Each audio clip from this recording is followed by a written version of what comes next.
Oo, hahabulin at papatayin. Nalulusutan din ng daga ang pusa. Traidor, magnanakaw. Pagkasuksok ko pa lang, nginuya-nguya ko na.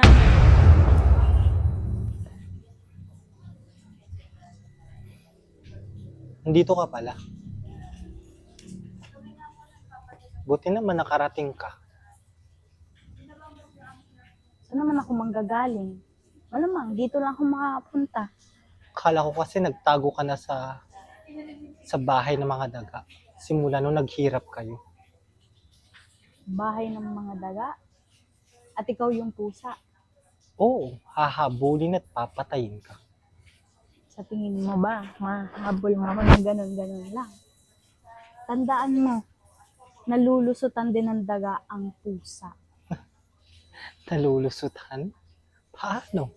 Kahit saan ka pa magtago, hahanap-hanapin kita. Ngayon, nahanap mo na ako. Ano bang gusto mong gawin? Gusto kong sabihin sa'yo kung gaano kasakit yung ginawa mo, ginawa ng pamilya nyo. Ano ba pinuputok ng butsi mo? Ano ba ang nagawa yung tama sa buhay namin? Di ba wala? Pagkatapos ka namin tulungan, ganyan ang isusumbat mo sa amin? Tulong na may pang-aabuso. Wala kang utang na loob. Utang na loob. Utang na loob?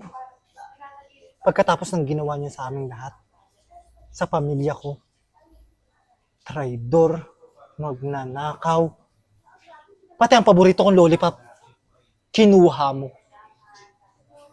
Dahil ang lollipop na yun, espesyal para sa akin. At kahit anong gusto ko, nakukuha ko. Hindi tulad ng iba dyan. Naghihirap na nga, hindi pa kayang makuha yung gusto mo. Special? Special dahil ninakaw mo. Dahil akin naman talaga yung lollipop na yun. Hindi mo alam kung gaano kahalaga yun sa akin. Wala na, ubus na. Ibuubos ko na yung lollipop na gusto mo. Basta. Nagsisinungaling ka. Hindi pwedeng maubos yun. Isa na lang yun. Paborito ko yun, binigay sa akin yun ni nanay. Wala na. Pagkasup-sup ko pa lang, nginuya-nguya ko na. Nilunok ko na. Hindi. Maghihiganti ako. Paano ka maghihiganti? Wala na nga ang lollipop mo. Gagawa ko ng paraan para dukutin yan sa lalamunan mo. Wala ka nang susut-sutin. Durog na yung lollipop mo. Mang-aagaw. Mga agaw?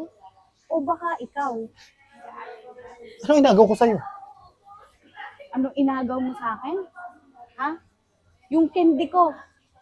Kaya yung lollipop mo, kinuha ko. Sapat ba yun? Yung candy mo napakaliit. Pero yung lollipop ko, bigay yun ng nanay ko. Nag-iisa na lang yung chupa chups. Alam mo,